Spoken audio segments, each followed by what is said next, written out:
আসসালামু আলাইকুম প্রিয় দর্শক, ডক্টর মোহাম্মদ ইউনূস আপনারা সবাই জানেন উনি একজন আন্তর্জাতিক খ্যাতিসম্পন্ন ব্যক্তি। সারা দুনিয়ার মানুষ ওনাকে চিনে, সারা দুনিয়ার মানুষ ওনাকে ভালো মানুষ হিসেবে চিনে, শান্তিপূর্ণ মানুষ হিসেবে চিনে, যোগ্য মানুষ হিসাবে চেনে। কিন্তু আমাদের এই জাতি ওনাকে কীভাবে চিনতেছে প্রতিদিন।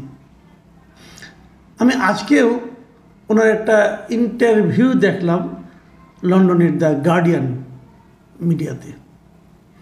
দ্য গার্ডিয়ানে উনি অনেক কথা বলেছেন, কারণ আমরা কিন্তু এর আগেও দেখেছি। প্রায় এর আগের সপ্তাহ আমরা দেখলাম আরও একটা ইন্টারন্যাশনাল মিডিয়াতে ডক্টর ইউনূস ইন্টারভিউ দিয়েছেন। এবং আপনারা জানেন যে আমাদের দেশীয় মিডিয়াগুলোর চেয়ে বাইরের মিডিয়ার সঙ্গে কথা বলতে উনি বেশি স্বাচ্ছন্দ্য বোধ করেন, পছন্দ করেন।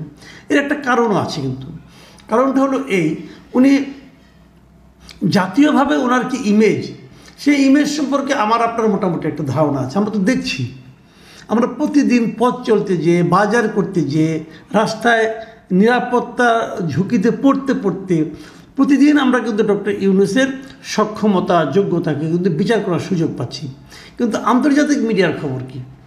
কাজে উনি আন্তর্জাতিক মিডিয়াতে বেশি বেশি থাকতে চান এই কারণে যে উনি তাদেরকে সন্তুষ্ট রাখতে চান, উনি বোঝাতে চান উনি কতটা ভালো করছেন কি করছেন না।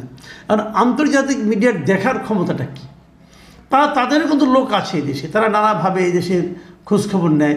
কিন্তু তারা তো আর আমাদের মতো প্রতিদিন কারণ বাজারে যায় না অথবা কাঁচা বাজারে যায় না, তাই না? তারা কিছু কিছু খোঁজখবর নেয় এবং নিজেরা এসে একটা ইন্টারভিউ করে এবং বিভিন্ন প্রশ্ন করে, যে খোঁজখবরগুলি পায় তাদের প্রতিনিধির মাধ্যমে, সেগুলি প্রশ্ন আকারে সাজিয়ে তারপর তারা ইউনূস সাহেবের ইন্টারভিউ নেয় এবং সেই ইন্টারভিউ ইউনূস সাহেব ওনারা যুক্তি দিয়ে বোঝান এবং বোঝানোর চেষ্টা করেন দেশের অবস্থা কী। এবার যে ইন্টারভিউটা হয়েছে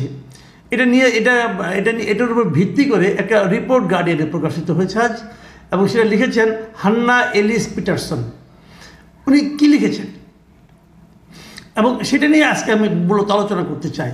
এই ইন্টারভিউতে ডক্টর ইউনূস যে কথাটা বলার চেষ্টা করেছেন সেটা হলো, দেশটা একদম ভেঙে চুরে শেষ হয়ে গিয়েছিল, এটা গাজার মতো অবস্থা দাঁড়িয়েছিল।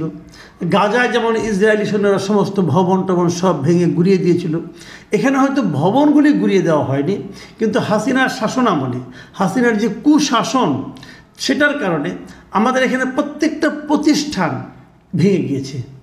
অর্থনৈতিক প্রতিষ্ঠান, আইন শৃঙ্খলা প্রতিষ্ঠান, বিচার বিভাগীয় প্রতিষ্ঠান,